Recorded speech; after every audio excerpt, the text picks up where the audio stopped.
പ്രിയമുള്ളവരെ, 1966 രൂപം കൊണ്ട കേരള ഗസറ്റഡ് ഓഫീസേഴ്സ് അസോസിയേഷൻ വജ്രജൂബിലിയുടെ നിറവിലേക്ക് കടക്കുകയാണ്. കഴിഞ്ഞ ഏതാനും ദിവസങ്ങളിലായി ആലപ്പുഴയിലും കണ്ണൂരും തൃശ്ശൂരും വെച്ച് മുൻകാല പ്രവർത്തകരുടെ വജ്രജൂബിലി സംഗമം സംഘടന സംഘടിപ്പിക്കുകയുണ്ടായി. അവിടെയൊക്കെ തന്നെ നമ്മുടെ മുൻകാല പ്രവർത്തകരും നേതാക്കളും അനുസ്മരിച്ചിട്ടുള്ള ഏറ്റവും പ്രധാനപ്പെട്ട പേരുകളിലൊന്ന് ഡോക്ടർ എൻ എം മുഹമ്മദ് അലിയുടെയാണ്. ഒരു വ്യാഴവട്ടക്കാലം സംഘടനയുടെ ജനറൽ സെക്രട്ടറിയായും 2 വർഷത്തോളം സംഘടനയുടെ പ്രസിഡൻ്റായും നിന്നുകൊണ്ട് ഒരു സമര സംഘടനയായി കേരള ഗസറ്റഡ് ഓഫീസേഴ്സിനെ വളർത്തി മാറ്റി എടുത്ത ഞങ്ങളുടെ പ്രിയപ്പെട്ട നേതാവിൻ്റെ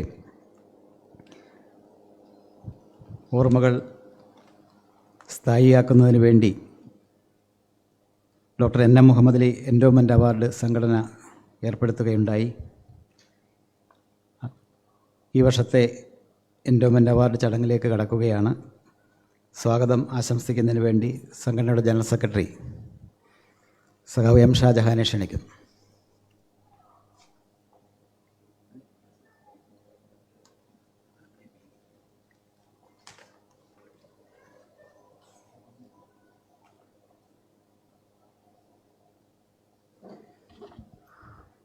വേദിയിലും സദസ്സിലുമുള്ള ബഹുമാന്യരെ, കേരള ഗസറ്റഡ് ഓഫീസേഴ്സ് അസോസിയേഷൻ എന്ന പ്രസ്ഥാനത്തെ ഇന്ന് കാണുന്ന തരത്തിലേക്ക് വളർത്തുന്നതിനുള്ള അടിത്തറ ഇട്ട ഒരു കാലഘട്ടമാണ് 1980 മുതൽ 86, 90 വരെയുള്ള കാലഘട്ടം എന്ന് പറയുന്നത്. 1966 കേവലം 70 അംഗങ്ങളുമായി ആരംഭിച്ച നമ്മുടെ സംഘടന 1980 ശക്തിപ്പെടുകയും 82, 83 കാലഘട്ടങ്ങളിൽ ജില്ലാ കമ്മിറ്റികൾ ആരംഭിക്കുകയും 85 പ്രത്യക്ഷ സമരത്തിലേക്ക് പോവുകയും 87 സംഘടനാ പ്രമേയം ഉൾപ്പെടെയുള്ളവ അവതരിപ്പിച്ചുകൊണ്ടുള്ള പ്രവർത്തനത്തിലേക്ക് പോവുകയും ദേശീയ പ്രാദേശിക സാഹചര്യങ്ങൾ വിലയിരുത്തുന്ന തരത്തിലേക്ക് പോവുകയും 89 ഏരിയ കമ്മിറ്റികളും അതുപോലെ തന്നെ സംസ്ഥാന വനിതാ സബ് കമ്മിറ്റിയും ഒക്കെ തന്നെ രൂപീകരിച്ചുകൊണ്ടുള്ള പ്രവർത്തനത്തിലേക്ക് പോവുകയും ചെയ്തു. ഈ ഒരു കാലഘട്ടത്തിലാണ് സംഘടനയെ സംബന്ധിച്ചിടത്തോളം കൃത്യമായിട്ടുള്ള അടിത്തറ ഇട്ടത്. ആ അടിത്തറയ്ക്ക് നേതൃത്വം കൊടുത്തത് doctor N M Muhammad Ali സാറായിരുന്നു. ആ doctor N M Muhammad Ali സാറിൻ്റെ ഓർമ്മകൾ എന്നുള്ള നിലയ്ക്കാണ് 2006 മുതൽ എൻഡോമെൻ്റ് പ്രഖ്യാപിക്കപ്പെട്ടിട്ടുള്ളത്. അന്ന് നടത്തിയിട്ടുള്ള ആ ഒരു പ്രവർത്തനം മുഹമ്മദ് അലി സാറും doctor N M Muhammad Ali സാറും അതുപോലെ തന്നെ വി സോമനാഥൻ സാറും അടക്കം ഉള്ള ആ ഒരു ടീം നടത്തിയിട്ടുള്ള ആ ഒരു അടിത്തറ പാകിയതാണ് ഇന്ന് കാണുന്ന നമുക്ക് തരത്തിലേക്ക് 20,876 മെമ്പർഷിപ്പിലേക്ക് നമുക്ക് എത്തിച്ചേരുവാനായി സാധിച്ചത്. ഒട്ടനവധി പ്രവർത്തനങ്ങൾ ഇതിൻ്റെ ഭാഗമായി നടത്തുകയുണ്ടായി. അതുകൊണ്ട് തന്നെയാണ് അദ്ദേഹത്തിൻ്റെ ഓർമ്മ എന്നുള്ള നിലയ്ക്ക് ഒരു എൻഡോമെൻ്റ് ഏർപ്പെടുത്തുവാൻ സംസ്ഥാന കമ്മിറ്റി തീരുമാനിച്ചത്.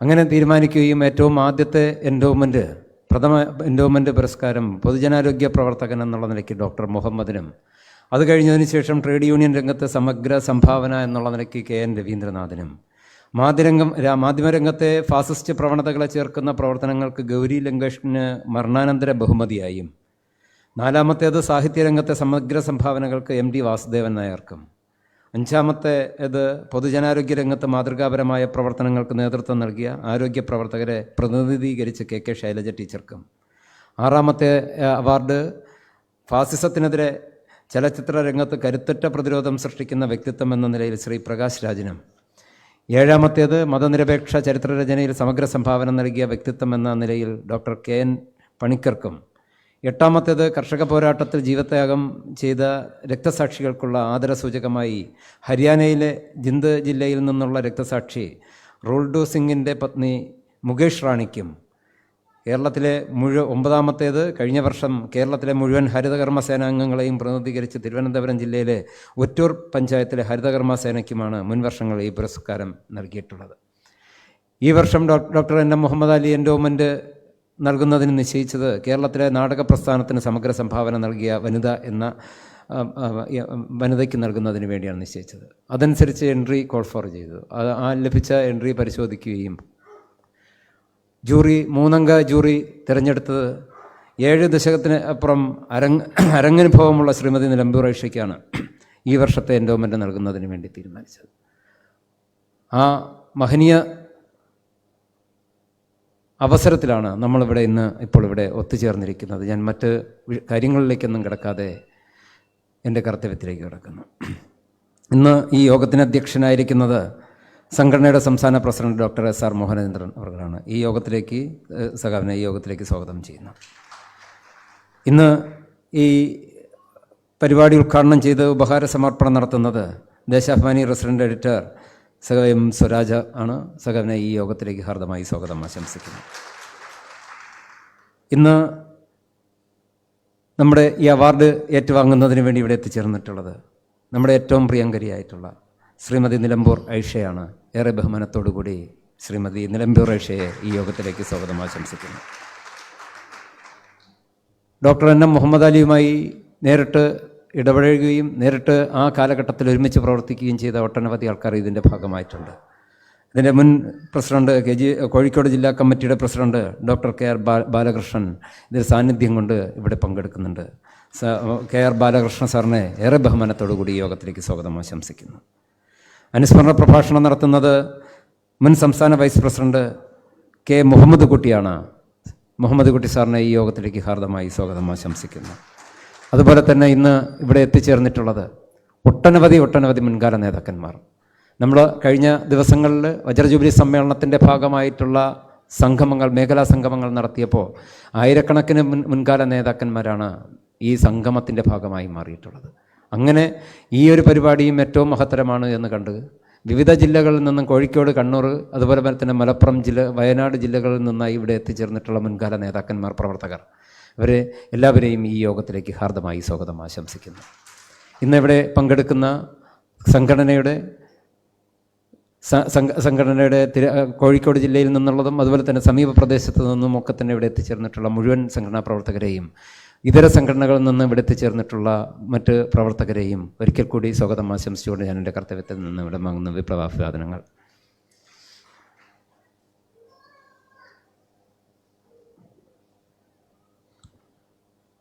യോഗം ഉദ്ഘാടനം ചെയ്യുന്നതിനും തുടർന്ന് ഉപഹാര സമർപ്പണം നടത്തുന്നതിനുമായി ദേശാഭിമാനിയുടെ റെസിഡന്റ് എഡിറ്റർ സഖാവ് M. സ്വരാജിനെ ആദരപൂർവ്വം ക്ഷണിക്കുന്നു.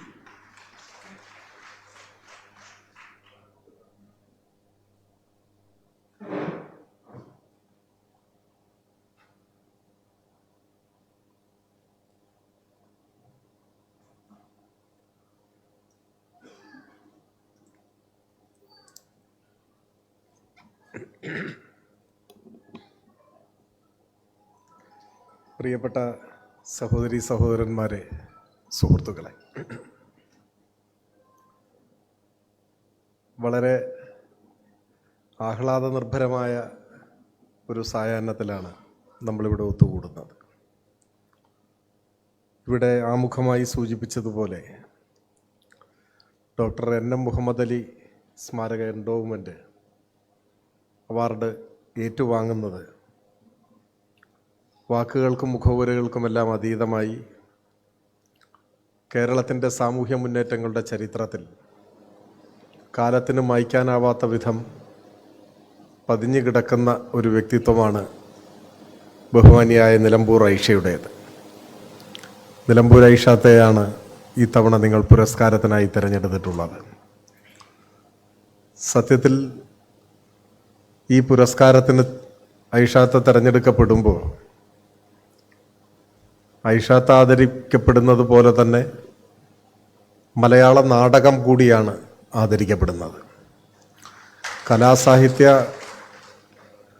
രൂപങ്ങൾ, കലാസാഹിത്യ സൃഷ്ടികൾ സമൂഹത്തെ മുൻപോട്ട് നയിക്കുന്നതിനെമ്പാടും ഉദാഹരണങ്ങൾ നമ്മുടെ മുൻപിലുണ്ട്. കേരളത്തിൻ്റെയും രാജ്യത്തിൻ്റെയും ലോകത്തിൻ്റെയും ചരിത്രത്തിൽ കലയും സാഹിത്യവും ഏതു വിധത്തിൽ സ്വാധീനിച്ചിരിക്കുന്നു, എങ്ങനെയൊക്കെ ലോകഗതിയെ സ്വാധീനിക്കുക മാത്രമല്ല പലപ്പോഴും നിർണയിക്കുക തന്നെ ചെയ്തിട്ടുണ്ട് എന്നതിനെല്ലാം ഒരുപാട് ഉദാഹരണങ്ങളും അനുഭവങ്ങളും ചരിത്രത്തിലുണ്ട്. പലരും ചൂണ്ടിക്കാണിച്ചിട്ടുള്ളതാണ്. അമേരിക്കൻ ഐക്യനാടുകളിലെ അമേരിക്കയുടെ ചരിത്രത്തിലെ തന്നെ ഏറ്റവും വലിയ കളങ്കമായി ചൂണ്ടിക്കാണിക്കപ്പെടുന്ന അടിമത്തം നിയമം മൂലം നിരോധിക്കപ്പെട്ടത് 1865 മറ്റോ ആണ്. എബ്രഹാം ലിങ്കൺ ആയിരുന്നു അന്ന് അമേരിക്കയുടെ ഭരണാധികാരി. നിയമം മൂലം നിരോധിക്കപ്പെടുന്നതിന് ഒരു വ്യാഴവട്ടം മുൻപ് തന്നെ അടിമത്തത്തിനെതിരായി അമേരിക്കയിൽ വലിയ ബഹുജന അഭിപ്രായം ഉയർന്നു വന്നു. അങ്ങനെ ഒരു അഭിപ്രായ രൂപീകരണത്തിലേക്ക് അമേരിക്കൻ സമൂഹത്തെ നയിച്ചതിൽ ഏറ്റവും പ്രധാനപ്പെട്ട പങ്ക് വഹിച്ചത് ഒരു നോവലിനായിരുന്നു എന്നതാണ്. ഹാരിയറ്റ് എലിസബത്ത് ബീച്ചർ സ്റ്റോ എഴുതിയ അങ്കിൾ ടോംസ് ക്യാബിൻ എന്ന നോവൽ. ആ നോവലാണ് അടിമത്തത്തിൻ്റെ ഹൃദയശൂന്യതയെക്കുറിച്ച്, അതിൻ്റെ നിഷ്ഠൂരതയെക്കുറിച്ച് അമേരിക്കൻ സമൂഹത്തിൽ ഒരു പുതിയ ചർച്ചയ്ക്ക് തുടക്കമിട്ടത്. അന്നുവരെ അമേരിക്കയിലെ ഒരു സാധാരണ കാര്യം മാത്രമായിരുന്നു അടിമത്തം. മനുഷ്യനെ വിൽക്കുകയും വാങ്ങുകയും ചെയ്യുന്ന, വിലപേശി വിൽക്കുകയും വാങ്ങുകയും ചെയ്യാവുന്ന അടിമ കമ്പോളങ്ങളും ഒരു മനുഷ്യാവകാശത്തിനും അർഹതയില്ലാതെ ശിക്ഷയായി ലഭിച്ചതെന്ന പോലെയുള്ള ജീവിതം നയിക്കാൻ നിയോഗിക്കപ്പെട്ട അടിമകളും കാര്യമായി ആരുടെയും മനസാക്ഷിയെ അലോസരപ്പെടുത്തിയിരുന്നില്ല. എന്നാൽ ഈ നോവൽ ഇറങ്ങിയതിന് ശേഷമാണ് തങ്ങൾ ഇന്നലെ വരെ ഒരു സാധാരണ കാര്യമെന്നതുപോലെ കണ്ട അടിമത്തം എത്രമാത്രം മനുഷ്യവിരുദ്ധമാണ്, ഹൃദയശൂന്യമാണ് എന്ന ചിന്ത, എന്ന ചർച്ച അമേരിക്കയിൽ വളർന്നു വന്നത്. അത് പിന്നീട് നിയമം മൂലം നിരോധിക്കുന്നതിലേക്ക് നയിച്ചു. ആ ഘട്ടത്തിൽ വൈറ്റ് ഹൗസിലേക്ക് അങ്കിൾ ടോംസ് ക്യാബിൻ്റെ രചയിതാവ്, പ്രശസ്ത സാഹിത്യകാരി ഹാരിയറ്റ് ബീച്ചർ സ്റ്റോവിനെ ക്ഷണിക്കുന്നുണ്ട് എബ്രഹാം ലിങ്കൺ. വൈറ്റ് ഹൗസിൽ വെച്ച് നടന്ന കൂടിക്കാഴ്ചയിൽ അവരെ ചൂണ്ടി എബ്രഹാം ലിങ്കൺ പറയുന്നുണ്ട്, ഇവരാണ്, ഈ സ്ത്രീയാണ് മഹത്തായ ഈ യുദ്ധം ആരംഭിച്ചത് എന്ന് പ്രശംസാരൂപേണ പറയുന്നുമുണ്ട്. അപ്പോൾ ഒരു നോവൽ എങ്ങനെ ഒരു സമൂഹത്തെ മാറ്റി, അല്ലെങ്കിൽ മഹത്തായ ഒരു സാമൂഹ്യ മാറ്റത്തിന് രാസത്വരകമായി ഒരു നോവൽ എങ്ങനെ പ്രവർത്തിച്ചു എന്നതിൻ്റെ ഉദാഹരണമാണ്. ചരിത്രം പരിശോധിച്ചാൽ ഇത്തരത്തിലുള്ള 100 ഉദാഹരണങ്ങളുണ്ട്. ഞാൻ എല്ലാറ്റിലേക്കും കടന്നു പോകണമെന്നൊന്നും കരുതുന്നതേയില്ല. ഒരു നോവൽ, ഒരു കഥ, ഒരു കവിത ഒക്കെ എങ്ങനെയാണ് സമൂഹത്തെ സ്വാധീനിക്കുന്നത്, അതിൻ്റെ ഗതിയെ മാറ്റുന്നത് എന്നതിനേക്കാൾ വേഗത്തിലാണ്, അല്ലെങ്കിൽ കൂടുതൽ ആഴത്തിലാണ് നാടകം എങ്ങനെ സമൂഹത്തെ മാറ്റുന്നു. നാടകം എങ്ങനെ സമൂഹത്തെ മാറ്റുന്നു എന്നതിന് ഏറ്റവും വലിയ ഉദാഹരണം ഒരുപക്ഷെ കേരളം തന്നെയാണ്. ലോകത്തിൽ പല ഭാഗങ്ങളിലും അത്തരം അനുഭവങ്ങൾ ഉണ്ടാവാം. കേരളത്തിലും കേരളത്തിൻ്റെ ചരിത്രത്തിലും അത്തരത്തിലുള്ള നിരവധി ഉജ്ജ്വലമായ മുഹൂർത്തങ്ങൾ നമുക്ക് കാണാൻ സാധിക്കും. കേരളത്തിൻ്റെ സാമൂഹ്യ പരിഷ്കരണ പ്രവർത്തനങ്ങളിൽ നാടകങ്ങൾ വഹിച്ച പങ്ക് വളരെ വലുതാണ്. അതിനെക്കുറിച്ച് പല പഠനങ്ങളും നടത്തിയിട്ടുണ്ട്. ഒരുപക്ഷെ ഇനിയും കൂടുതൽ ഗൗരവമാർന്ന പരിശോധനകളും പഠനങ്ങളും നടക്കുമായിരിക്കും എന്നും നമുക്ക് പ്രതീക്ഷിക്കാം. ഇപ്പം ജാതീയതയുടേതായ ഒരു കാലത്ത് സാമൂഹ്യ പരിഷ്കരണത്തിന് വേണ്ടി ഉയർന്ന ആശയങ്ങൾ, മുദ്രാവാക്യങ്ങൾ, സാമുദായിക പരിഷ്കരണം ശക്തിപ്പെട്ട, അല്ലെങ്കിൽ സാമുദായിക പരിഷ്കരണത്തിന് വേണ്ടി ഉയർന്ന ശബ്ദം, സാമുദായിക പരിഷ്കരണം തന്നെ സാമൂഹ്യ നവോത്ഥാനത്തിൻ്റെ ഒരു ഭാഗമായിട്ടാണ് കേരളത്തിൽ. നമുക്കറിയാം, പ്രധാനമായും പരിഗണിക്കപ്പെടുന്ന 3 നാടകങ്ങൾ, അത് വി ടി ഭട്ടതിരിപ്പാടിൻ്റെ അടുക്കളയിൽ നിന്ന് അരങ്ങത്തേക്ക്, ഏതാണ്ട് അതേ സമയത്ത് തന്നെ വരുന്ന MRBയുടെ മറക്കുടയ്ക്കുള്ളിലെ മഹാനരകം, അതിനുശേഷം വരുന്ന പ്രേംജിയുടെ ഋതുമതി. ഈ 3 നാടകങ്ങൾ എങ്ങനെയാണ് സാമുദായിക പരിഷ്കരണത്തിൽ തുടങ്ങി സമൂഹത്തിൻ്റെ ആകത്തന്നെ ഗതിയെ സ്വാധീനിക്കുന്നതായി വികസിച്ചത് എന്നതിന് കേരളമാണ് ഏറ്റവും വലിയ ഉദാഹരണം. വി ടി ഭട്ടതിരിപ്പാടിൻ്റെ അടുക്കളയിൽ നിന്ന് അരങ്ങത്തേക്കാണ് ഈ 3 നാടകങ്ങൾ, ഈ നാടകത്രയം എന്ന് വേണമെങ്കിൽ വിശേഷിപ്പിക്കാവുന്ന ഈ 3 നാടകങ്ങളിൽ ഏറ്റവും കൂടുതൽ പഠന വിധേയമായിട്ടുള്ളത് വീട്ടിയുടെ നാടകമാണ്. വീട്ടിയുടെ നാടകത്തെക്കുറിച്ച് അന്ന് കേളപ്പൻ പറഞ്ഞൊരു അഭിപ്രായം ഒരൊറ്റ വാചകത്തിൽ ആ നാടകം എങ്ങനെ സമൂഹത്തിൽ പ്രവർത്തിച്ചു എന്നതിൻ്റെ ഒരു സാക്ഷ്യപത്രമായി നമുക്ക് പരിഗണിക്കാവുന്നതാണ്. കേളപ്പൻ്റെ വിശേഷണം അടുക്കളയിൽ നിന്ന് അരങ്ങത്തേക്കെന്ന നാടകം ഒരു ആറ്റം ബോംബായി പരിണമിച്ചു എന്നാണ് കേളപ്പൻ അതിനെക്കുറിച്ച് പറഞ്ഞത്. ആ നാടകത്തിൻ്റെ പ്രഹരശേഷിയെയാണ് അദ്ദേഹം വിശേഷിപ്പിച്ചത്. ആറ്റം ബോംബിനോടാണ് ഉപമിച്ചത്. അത്രമാത്രം പ്രഹരശേഷിയുള്ള ഒരു കലാവിഷ്കാരമാണ്, ഒരു സൃഷ്ടിയാണത് എന്ന് പറഞ്ഞത് കേളപ്പനാണ്. അക്ഷരാർത്ഥത്തിൽ തന്നെ അന്ന് സാമുദായിക പരിഷ്കരണത്തിൻ്റെ രംഗത്ത് ഒരു വിപ്ലവത്തിനാണ് വീട്ടിയുടെ നാടകം തുടക്കമിട്ടത്. ആ ദിശയിൽ മറ്റു നാടകങ്ങളും വന്നു. അത് ആ സമുദായത്തിനകത്ത് മാത്രം ഒതുങ്ങി നിന്നില്ല. സ്ത്രീ വിമോചനത്തിൻ്റെയും സ്ഥിതിസമത്വത്തിൻ്റെതുമായ ആശയങ്ങൾക്ക് അഗ്നി പകർന്നു നൽകുന്നതായി, ഊർജം പകർന്നു നൽകുന്നതായി ആ നാടകങ്ങൾ മാറി. ആധുനിക കേരളത്തിൻ്റെ ചരിത്രം കാലുറപ്പിച്ച് നിൽക്കുന്നത് ഈ നാടകങ്ങൾ ഉൾപ്പെടെ സൃഷ്ടിച്ച ഒരു അടിത്തറയിലാണ് എന്നതാണ് വസ്തുത. അത് രാഷ്ട്രീയ ഉള്ളടക്കമുള്ള കൂടുതൽ കരുത്തുറ്റ നാടകങ്ങളുടെ രചനയ്ക്കും കാരണമായി വർത്തിച്ചു എന്നതാണ് വസ്തുത. 1937 കെ ദാമോദരൻ പാട്ടബാക്കി എന്ന നാടകം എഴുതുന്നത്.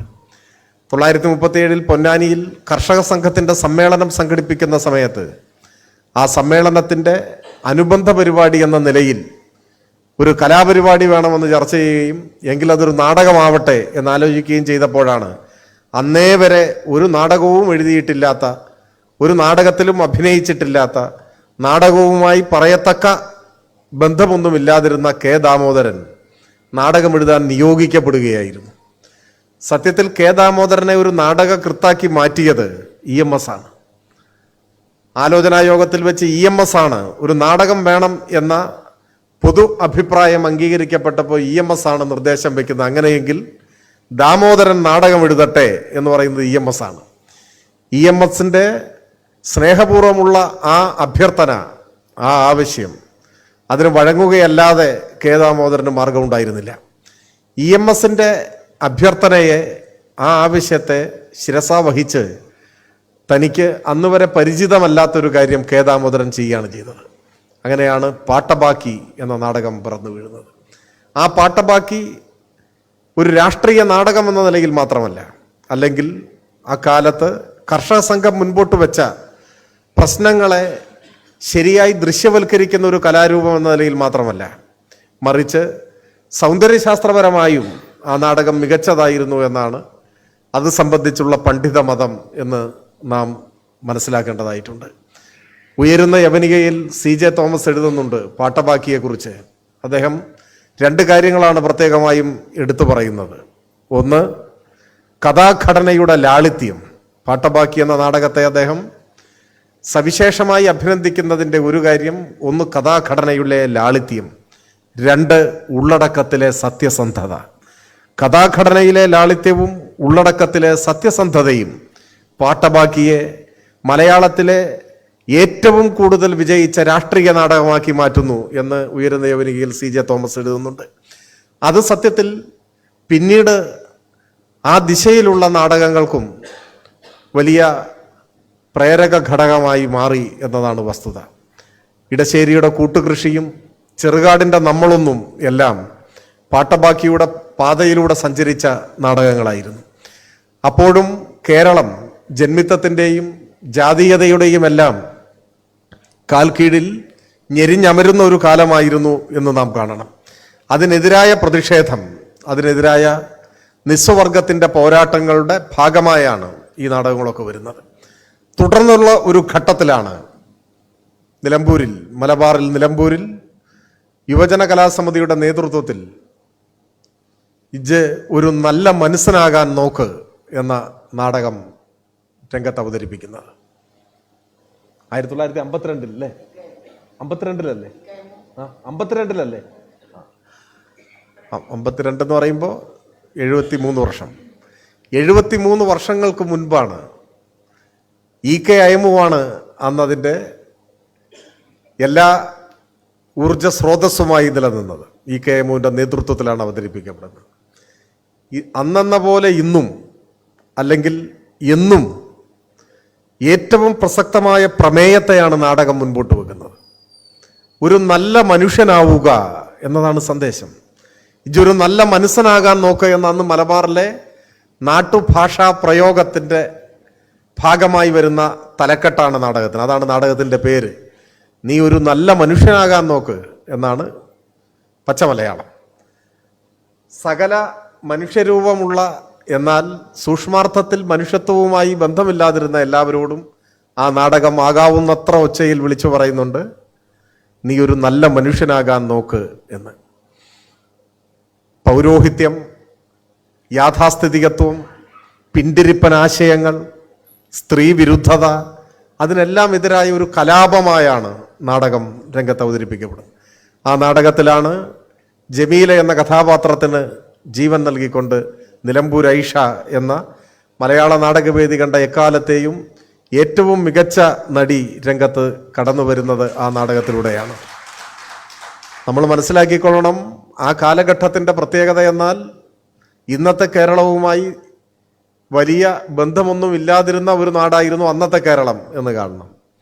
ജാതീയത ശക്തമാണ്, യാഥാസ്ഥിതികത്വം കൊടികുത്തി വാഴുകയാണ്, സ്ത്രീ വിരുദ്ധത അതിൻ്റെ പരകോടിയിലാണ്, ജന്മിത്തമാണ് സാമൂഹ്യ വ്യവസ്ഥ, സ്ത്രീകൾ രംഗത്ത് വരാൻ മടിച്ചു നിൽക്കുന്ന ഒരു കാലം, സ്ത്രീകൾക്ക് പൊതു ഇടങ്ങൾ നിഷിദ്ധമായ ഒരു കാലം, പ്രത്യേകിച്ച് മുസ്ലിം സ്ത്രീകൾക്ക് ഒരുപാട് സാമൂഹ്യമായ വിലക്കുകൾ ശക്തമായിരുന്ന ഒരു കാലം. അത്തരമൊരു കാലത്താണ് നിലമ്പൂർ പോലെ ഒരു ഗ്രാമപ്രദേശത്ത് ഐഷ എന്ന പെൺകുട്ടി ഒരു നാടക നടിയായി വേദിയിലെത്തുന്നത്. സ്വാഭാവികമായും അന്നത്തെ യാഥാസ്ഥിതിക സമൂഹം എങ്ങനെയെല്ലാം അവരുടെ അസ്വസ്ഥതകൾ പ്രകടിപ്പിച്ചിട്ടുണ്ടാവും എന്ന് ഇപ്പോൾ നമുക്ക് ഊഹിക്കുക പ്രയാസമായിരിക്കും. രംഗത്ത് നാടകം അവതരിപ്പിക്കുന്നതിനിടയിൽ വെടിയുണ്ടകളെ നേരിടേണ്ടി വന്ന ഒരു അഭിനേത്രിയാണ് നിലമ്പൂർ ഐഷ. ഒരുപക്ഷെ ഇന്ന് പലരും അത് ഓർമ്മിക്കുന്നുണ്ടോ എന്നറിയില്ല. ആലങ്കാരികമായ പ്രയോഗമല്ല, അക്ഷരാർത്ഥത്തിൽ നിലമ്പൂർ ഐഷയെ വെടിവെച്ച് കൊല്ലാനായിരുന്നു യാഥാസ്ഥിതികത്വത്തിൻ്റെ നീക്കം. തലനാരിഴയ്ക്ക് വെടിയുണ്ട ശരീരത്തിൽ പതിക്കാതെ പോയതുകൊണ്ടാണ് നമുക്കിന്ന് അവാർഡ് കൊടുക്കാൻ പാകത്തിന് ഇവിടെ വേദിയിൽ ഐഷാത്തയ്ക്ക് സന്നിഹിതയായി ഇരിക്കാൻ കഴിയുന്നത്. അപ്പോൾ അങ്ങനെ വലിയ ആക്രമണങ്ങൾ, വധശ്രമം, അതിനെയെല്ലാം അതിജീവിച്ച് ഒരു ധീരയായ യോദ്ധാവിനെ പോലെ കലയെ സാമൂഹ്യ മാറ്റത്തിനുള്ള ഉപാധിയായി കണ്ട് നാടക പ്രസ്ഥാനത്തിൻ്റെ ഭാഗമായി നാടകം ഒരു സവരിയായി സ്വീകരിച്ച ഐഷാത്ത മുൻപോട്ട് പോയി. ഒരു ഭാഗത്ത് ഉൽപ്പദഷ്ണുക്കളായ ആളുകൾ അവരെ പ്രശംസകൾ കൊണ്ട് മൂടി. കേരള നൂർജഹാൻ എന്നായിരുന്നു ഒരിക്കൽ നിലമ്പൂർ ഐഷ അറിയപ്പെട്ടിരുന്നത്. യാഥാസ്ഥിതികത്വത്തിൻ്റെ ആക്രമണവും സാമൂഹ്യ മാറ്റങ്ങൾക്ക് വേണ്ടി ജീവിതം സമർപ്പിച്ച മനുഷ്യരുടെ ആവേശവുമായി നിലമ്പൂർ ഐഷ നൂറുകണക്കിന് വരുന്ന നാടകവേദികളെ കീഴടക്കി. കേരളത്തിൽ സ്ത്രീകൾക്ക് ആത്മവിശ്വാസം പകർന്നു നൽകി. ഒരുപാട് സ്ത്രീകളെ കലാരംഗത്തേക്ക് വരാൻ പ്രചോദനമായി മാറി. നമ്മുടെ സാമൂഹ്യ മാറ്റത്തിൻ്റെ സാക്ഷിയും സഖാവുമായി ദീർഘകാലം പ്രവർത്തിക്കാൻ ഐഷാത്തയ്ക്ക് അവസരമുണ്ടായി, സാഹചര്യമുണ്ടായി. ഞാൻ കൂടുതൽ ദീർഘമായി സംസാരിക്കണമെന്ന് ആഗ്രഹിക്കുന്നില്ല. നിലമ്പൂർ ഐഷ എന്ന അഭിനേത്രിയെ രംഗത്ത് കാണാൻ അവസരമുണ്ടായ ഒരാളാണ് ഞാൻ. ഐഷാത്തയ്ക്ക് ചിലപ്പോൾ ഓർമ്മയുണ്ടാവില്ല. ഇത് ഭൂമിയാണ് എന്ന KT-യുടെ ഒരു നാടകം, അത് KT കോഴിക്കോട് കേന്ദ്രീകരിച്ച് നാടക പ്രവർത്തനത്തിന് നേതൃത്വം കൊടുത്തിരുന്ന ആളാണ്. കേരളത്തിൻ്റെ നാടക ചരിത്രത്തിൽ എക്കാലവും ഓർമ്മിക്കുന്ന പേരാണ് KT-യുടേത്. KT എന്ന ഇനീഷ്യൽ തന്നെ കേരള തിയേറ്റേഴ്സ് എന്നതിൻ്റെ ചുരുക്കമാണെന്ന് പോലും ചില ആളുകൾ അദ്ദേഹത്തോട് അഭിനന്ദന സൂചകമായി പറയാറുണ്ടായിരുന്നു. അദ്ദേഹത്തിൻ്റെ എത്രയെത്ര നാടകങ്ങൾ, സൃഷ്ടി, സ്ഥിതി, സംഹാരം, അങ്ങനെ ഒരുപാട് നാടകങ്ങൾ. ഒരു കാലത്ത് കലിംഗ തിയേറ്റേഴ്സ് കേരളത്തിൽ ഏറ്റവും കൂടുതൽ പ്രേക്ഷകരെ ആകർഷിച്ച ഒരു നാടകവേദിയായിരുന്നു. അദ്ദേഹം ഇത് ഭൂമിയാണ് എന്ന നാടകം എഴുതിയത് നിലമ്പൂരിൽ വെച്ചാണ്. നിലമ്പൂരിൽ വെച്ച് എഴുതിയ നാടകമാണ് ഇത് ഭൂമിയാണ്. ആ നാടകം അതിൻ്റെ 50-ാം വാർഷികം ആഘോഷിച്ച സന്ദർഭത്തിൽ നിലമ്പൂരിൽ തന്നെ ആ നാടകത്തിൻ്റെ അവതരണം ഉണ്ടായിരുന്നു. അന്ന് KT-ക്ക് വലിയ സ്വീകരണമൊക്കെ അവിടെ കൊടുത്തിരുന്നു. അന്ന് ഞാൻ ആ നാടകം കണ്ടു. ആ നാടകം രംഗത്ത് അവതരിപ്പിച്ച് 50 കൊല്ലം കഴിഞ്ഞിട്ടാണ് എനിക്ക് ആ നാടകം കാണാൻ അവസരം ഉണ്ടായത്. അന്ന് ആ നാടകത്തിൽ ഒരു കഥാപാത്രത്തെ അവതരിപ്പിച്ചത് ഐഷാത്തയായിരുന്നു. നിലമ്പൂർ ഗവൺമെൻറ് UP സ്കൂളിൻ്റെ മൈതാനിയിൽ നടന്ന ആ നാടകാവതരണത്തിൽ ഐഷാത്തയുടെ കഥാപാത്രമായി അരങ്ങിൽ ജീവിക്കുന്നത് കാണാൻ അവസരമുണ്ടായ ഒരാൾ കൂടിയാണ് ഞാൻ. എത്ര അയത്നലളിതമായാണ് കഥാപാത്രത്തിന് ഐഷാത്ത ജീവൻ നൽകിയതെന്ന് അവിശ്വസനീയതയോടെ ഒരു പ്രേക്ഷകനായി കണ്ടിരുന്നത് ഇന്നലെ എന്ന പോലെ ഞാൻ ഓർമ്മിക്കുന്നുണ്ട്. ഒപ്പം ആ നാടകവും ഇത് ഭൂമിയാണെന്ന് പറഞ്ഞാൽ അതിൻ്റെ ഒരർത്ഥം, ആ നാടകം കണ്ടിറങ്ങുമ്പോൾ നമ്മുടെ മനസ്സിലുണ്ടാവുന്ന ആശയം യാഥാസ്ഥിതികത്വത്തോട് അന്ധവിശ്വാസികളായ ആളുകളോട് ഒക്കെ ആ നാടകം വിളിച്ചു പറയുന്നത് ഇത് നിങ്ങളുടെ സ്വർഗമോ നരകമോ പരലോകമോ അല്ല, ഇത് ഭൂമിയാണ് എന്നാണ് അതിൻ്റെ അർത്ഥം എന്ന് നമുക്ക് മനസ്സിലാവും. ആ നാടകം കാണുമ്പോൾ ഇപ്പോഴും 2025 ആ നാടകം രംഗത്ത് അവതരിപ്പിച്ച് നമ്മൾ കാണുന്നതെങ്കിൽ അത് ഇന്നലെ എഴുതിയ ഒരു നാടകമാണ് എന്ന് നമുക്ക് തോന്നും. കാരണം അതിൻ്റെ പ്രമേയം അന്നെന്ന പോലെ ഇപ്പോഴും പ്രസക്തമാണ്. അന്ധവിശ്വാസങ്ങൾക്കെതിരായ ആശയ സമരം, സ്ത്രീ വിമോചനം എന്ന ആശയത്തെ ഏറ്റവും കരുത്ത് പകർന്നു നൽകുന്ന സംഭാഷണങ്ങൾ, രംഗങ്ങൾ, ഒപ്പം നാടക സങ്കേതങ്ങളെ സംബന്ധിച്ച പരിശോധന നടത്തിയാലും പുതിയ പുതിയ പരീക്ഷണങ്ങൾ നാടകത്തിൽ പലരും നടത്തിക്കൊണ്ടിരിക്കുന്നുണ്ട്. അങ്ങനെയുള്ള ചില പരീക്ഷണങ്ങൾക്കും മുതിരുന്ന ഒരു നാടകമാണ് ഇത് ഭൂമിയാണ് എന്ന നാടകം. അപ്പോൾ കേരളത്തിൻ്റെ നാടക പാരമ്പര്യം എന്ന് പറഞ്ഞാൽ വളരെ സമ്പന്നമാണ്, വളരെ അർത്ഥപൂർണവും സഫലവുമായിട്ടുള്ള ഒരു നാടക പാരമ്പര്യമാണ് നമുക്കുള്ളത്. ആ നാടക പാരമ്പര്യം പരിശോധിക്കുമ്പോൾ, ആ നാടകത്തിൻ്റെ സമ്പന്നമായ ഇന്നലകളിലേക്ക് നാം തിരിഞ്ഞു നോക്കുമ്പോൾ അതിൽ ദീർഘകാലം അതിന് നേതൃത്വം കൊടുക്കാൻ കഴിഞ്ഞ, അതിൻ്റെ ഭാഗമായി കേരളത്തിൽ വലിയ സാമൂഹ്യ മാറ്റങ്ങൾക്ക് മുന്നിൽ നിന്ന് അതിന് നേതൃത്വം കൊടുക്കാൻ കഴിഞ്ഞ ഒരു കലാകാരിയാണ് നിലമ്പൂർ ഐഷ. ഇവിടെ KGOAയാൽ ഐഷാത്ത ആദരിക്കപ്പെടുമ്പോൾ ഏറെ ആഹ്ലാദമുണ്ട്. ഞങ്ങളൊരു നാട്ടുകാർ കൂടിയാണ്. അപ്പോൾ ഈ ചടങ്ങിൽ പങ്കെടുക്കാൻ കഴിഞ്ഞതിലുള്ള അനൽപമായ ആഹ്ലാദം കൂടി ഞാൻ പങ്കുവയ്ക്കുന്നു. മറ്റു കാര്യങ്ങളിലേക്കൊന്നും ഞാൻ കടന്നു പോകുന്നില്ല. ഇപ്പോൾ നമ്മുടെ കാലം, നമ്മുടെ ലോകം കൂടുതൽ പ്രശ്ന സങ്കീർണമാണ്. അതൊന്നും ഈ ഘട്ടത്തിൽ ഞാൻ വിശദീകരിക്കണമെന്ന് കരുതുന്നില്ല. സ്വാഭാവികമായും എല്ലാ മനുഷ്യരും, എല്ലാ നല്ല മനുഷ്യരും ഐക്യപ്പെടേണ്ട ഒരു കാലമാണിത്. മനുഷ്യവിരുദ്ധ ആശയങ്ങൾ കൂടുതൽ ആധിപത്യം നേടാൻ ശ്രമിച്ചുകൊണ്ടിരിക്കുന്ന ഒരു കാലമാണ് നമ്മുടെ കാലം, നമ്മുടെ രാജ്യത്തും ലോകത്തും. പക്ഷെ അതിനെതിരായ ചെറുത്തുനിൽപ്പും ശക്തമായി ഉയർന്നു വരുന്നു എന്നത് പ്രതീക്ഷാ നിർഭരമാണ്. ഇപ്പോൾ ഗസയിലെ വെടിയൊച്ചകൾ ഏറെക്കുറെ നിലച്ചു എന്നാണ് വിലയിരുത്തപ്പെടുന്നത്. ഇപ്പോഴും ചിലർ കൊല്ലപ്പെടുന്നുണ്ടെങ്കിലും പൊതുവിൽ അവിടെ സമാധാനം വരുന്നു എന്നാണ് വിലയിരുത്തപ്പെടുന്നത്. 10,000-കണക്കിന് മനുഷ്യരുടെ ക്രൂരമായ കൊലപാതകങ്ങൾക്ക് ശേഷമാണ് അവിടെ സമാധാനം ഉണ്ടാവുന്നത്. 10,000-കണക്കിന് മനുഷ്യർ, അതിൽ നല്ലൊരു പങ്ക് കുഞ്ഞുങ്ങൾ, സ്ത്രീകൾ കഴിഞ്ഞ 2 വർഷത്തിനിടയിൽ അവിടെ കൊല്ലപ്പെട്ടു. ഇസ്രായേലാണ് ആ കൊടും ക്രൂരതകൾക്ക് നേതൃത്വം നൽകിയത്. അതിനെല്ലാ പിന്തുണയും കൊടുത്തത് അമേരിക്കയാണ്, അമേരിക്കൻ സാമ്രാജ്യത്വമാണ്. എന്നാൽ ഏകപക്ഷീയമായ കുരുതികൾ നടക്കുന്ന സമയത്ത് അതിനെതിരായ പ്രതിഷേധം ലോകമാകെ അലയടിച്ചു. തിരയൊടുങ്ങാത്ത ഒരു കടല് പോലെ ആർത്തിരമ്പി മനുഷ്യരുടെ പ്രതിഷേധം. കഴിഞ്ഞ ഓണത്തിന് പുറത്തിറങ്ങിയ മാതൃഭൂമി ആഴ്ച പതിപ്പിൻ്റെ ഓണപ്പതിപ്പിൽ T. പത്മനാഭൻ്റെ ഒരു കഥ നിങ്ങളും ചിലർ വായിച്ചിട്ടുണ്ടാവും ഞാൻ പ്രതീക്ഷിക്കുന്നു. ഗസയിലെ കുട്ടികൾ എന്നാണ് ആ കഥയുടെ പേര്. ആ കഥയുടെ ഇതിവൃത്തത്തിലേക്ക് ഞാൻ കടക്കുന്നില്ല. പക്ഷേ അതിൻ്റെ രത്ന ചുരുക്കം, ഒരു സാഹിത്യ സമ്മേളനത്തിൽ പ്രസംഗിക്കാൻ ക്ഷണിക്കപ്പെടുകയാണ് കഥാനായകൻ, ആ ചെറുകഥയിലെ നായകൻ. പ്രസംഗിക്കേണ്ട വിഷയം പുതുകാല സാഹിത്യത്തിൽ നിർമ്മിത ബുദ്ധി കൊണ്ടുള്ള ഉപയോഗം എന്നാണ്. എന്താണ് പ്രസംഗിക്കേണ്ടത് എന്നറിയില്ല. അദ്ദേഹം എന്ത് പ്രസംഗിക്കണമെന്നറിയാതെ ആശങ്കാകുലനായിരിക്കുമ്പോൾ അദ്ദേഹത്തെ പ്രസംഗിക്കാൻ ക്ഷണിക്കുന്നു. ആദ്യമായി പ്രസംഗിക്കാൻ മൈക്കിൻ്റെ മുൻപിൽ നിൽക്കുന്ന ഒരു സ്കൂൾ വിദ്യാർത്ഥിയുടേതെന്ന പോലെ വിറയാർന്ന കാലുകളുമായി മൈക്കിൻ്റെ മുൻപിൽ നിന്ന് സദസ്സിനെ നോക്കി തെല്ലിട നിശബ്ദനായ ശേഷം കഥാനായകൻ്റെ പ്രസംഗത്തിൻ്റെ ആദ്യത്തെ വാചകം കുട്ടികൾ നിലവിളിക്കുകയാണ് എന്നതാണ്. കുട്ടികൾ നിലവിളിക്കുകയാണ്, ഞാൻ ആ നിലവിളി കേൾക്കുന്നു, ചെവിയോർത്താൽ നിങ്ങൾക്കും കേൾക്കാൻ കഴിയും എന്നാണ് ആ കഥ ഇങ്ങനെ വരുന്നത്. ഞാനിപ്പോൾ നിൽക്കുന്നത് ഗസയിലാണ്. ഇടിഞ്ഞുപൊളിഞ്ഞ കെട്ടിടാവശിഷ്ടങ്ങൾക്കിടയിൽ നിന്നും ആകാശത്തേക്ക് കൈ ഉയർത്തി നിൽക്കുന്ന കുട്ടികൾ, വിമാനത്തിൽ നിന്നും താഴേക്ക് ഇട്ടുകൊടുക്കുന്ന ഭക്ഷണപ്പൊതികൾക്ക് വേണ്ടി അവർ നോക്കി നിൽക്കുകയാണ്. ഒരു വിമാനത്തിൻ്റെ ഇരമ്പൽ കേൾക്കാം.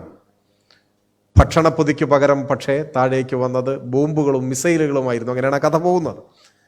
ആ കഥയിലൂടെ 96 വയസ്സ് കഴിഞ്ഞ ടി പത്മനാഭൻ എന്ന കഥാകൃത്ത് പറയാൻ ശ്രമിക്കുന്നത് എന്താവാം? പുതുകാല സാഹിത്യത്തിൽ നിർമ്മിത ബുദ്ധി കൊണ്ടുള്ള ഉപയോഗം എന്ന വിഷയത്തെക്കുറിച്ചാണെങ്കിലും ആ വിഷയത്തെക്കുറിച്ച് പ്രസംഗിക്കുമ്പോഴും ഇക്കാലത്തൊരാൾക്ക് ഗസയിലെ മനുഷ്യക്കുരുതിയെക്കുറിച്ച് പറയാതെ വയ്യ എന്ന കഥ നമ്മെ ഓർമ്മിപ്പിക്കുന്നുണ്ട്. 98-ാം പിറന്നാൾ ആഘോഷിച്ചു കഴിഞ്ഞ ദിവസം ഡോക്ടർ എം ലീലാവതി ടീച്ചർ. മലയാള നിരൂപണ രംഗത്തെ ഏറ്റവും പ്രൗഢമാർന്ന ശബ്ദമാണ് ലീലാവതി ടീച്ചറുടേത്. 98-ാം പിറന്നാൾ ആശംസകൾ നേരാനെത്തിയ ശിഷ്യരോട് അവർ കൊണ്ടുവന്ന മധുര പലഹാരങ്ങൾക്ക് മുന്നിൽ വെച്ച് ടീച്ചർ പറഞ്ഞു അത്രേ, ഗാസയിലെ കുട്ടികൾ പട്ടിണി കിടക്കുമ്പോൾ എങ്ങനെയാണ് എനിക്ക് ഭക്ഷണം കഴിക്കാനാവുക എന്ന് ചോദിച്ചു എന്നാണ്. വെനീസിലെ അന്താരാഷ്ട്ര ചലച്ചിത്രോത്സവത്തിൽ ഏറ്റവും മികച്ച ചലച്ചിത്ര സംവിധായികയായി തിരഞ്ഞെടുക്കപ്പെട്ടത് ഇന്ത്യൻ വംശജയായ അനുപർണ റോയിയാണ്. അവരുടെ സോങ്സ് ഓഫ് ഫൊർഗോട്ടൺ ട്രീസ് എന്ന സിനിമയാണ് തിരഞ്ഞെടുക്കപ്പെട്ടത്. ആ വേദിയിൽ വെച്ച് പുരസ്കാരം ഏറ്റുവാങ്ങുന്ന സന്ദർഭത്തിൽ അവരും പ്രസംഗിച്ചത് പലസ്തീനിലെ മനുഷ്യരോട് ഐക്യപ്പെടുകയല്ലാതെ നമുക്ക് മറ്റൊന്നും ചെയ്യാനാവില്ല എന്നാണ് പറഞ്ഞു വന്നത്. ഇക്കാലത്ത് നിർമ്മിത ബുദ്ധിയെക്കുറിച്ച് പ്രസംഗിക്കുമ്പോഴാണെങ്കിലും ഗസയെക്കുറിച്ച് പറയണമെന്ന്, 98-ാം പിറന്നാളിന് ആശംസകൾ നേരാൻ വരുന്നവരോട് സംസാരിക്കുമ്പോഴും ഓർമ്മിക്കേണ്ടത് ഗസയിലെ കുട്ടികളെയാണ് എന്ന്. അന്താരാഷ്ട്ര ചലച്ചിത്രോത്സവ വേദിയിൽ പുരസ്കാരം നേടുമ്പോഴും അത് ഏറ്റുവാങ്ങുമ്പോഴും പലസ്തീനെക്കുറിച്ച് തന്നെ ഉത്കണ്ഠപ്പെടണമെന്ന് ഇവരെല്ലാം നമ്മെ ഓർമ്മിപ്പിക്കുന്നുണ്ട്. ഇത്തരം 100 അനുഭവങ്ങൾ ലോകത്തിൻ്റെ പല ഭാഗത്തുമുണ്ട്.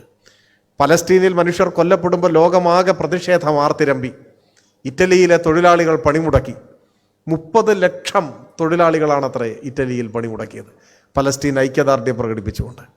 ഇസ്രായേലിൽ ജനങ്ങൾ പ്രതിഷേധം പ്രകടിപ്പിച്ചു. നെതന്യാഹുവിൻ്റെ വീടിൻ്റെ മുന്നിൽ ജൂതന്മാർ പ്രതിഷേധം പ്രകടിപ്പിച്ചു. ഞങ്ങളുടെ പേരിൽ കൊലയരുത് എന്നവർ പറഞ്ഞു. ഇസ്രായേലിലും ടെല്ലവീവിലുമായി നടന്ന പ്രതിഷേധ പ്രകടനങ്ങളിൽ 8 ലക്ഷത്തോളം ഇസ്രായേൽ പൗരന്മാർ പങ്കെടുത്തു എന്നാണ് കണക്ക്. ഇസ്രായേൽ മുതൽ അമേരിക്ക വരെ പ്രതിഷേധം ആഞ്ഞടിച്ചു. ഒരുപാട് കവിതകൾ പിറന്നു, സാഹിത്യ സൃഷ്ടികൾ, കലാവിഷ്കാരങ്ങൾ, സിനിമകൾ.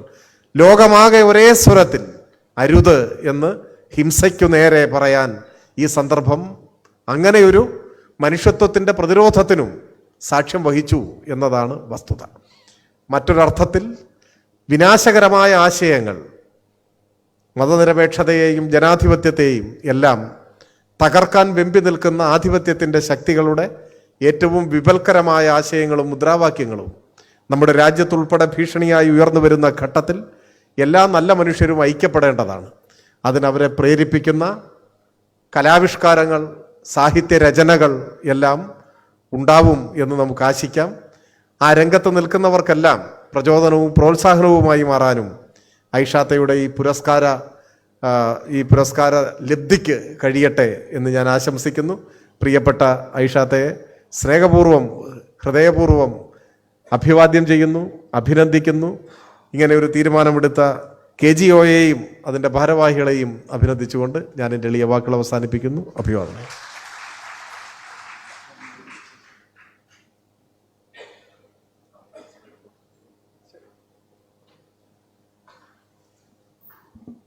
അനുസ്മരണ പ്രഭാഷണത്തിനായി സംഘടനയുടെ മുൻ സംസ്ഥാന വൈസ് പ്രസിഡന്റ് സഖാവ് K. മുഹമ്മദ് കുട്ടിയെ ക്ഷണിക്കുന്നു.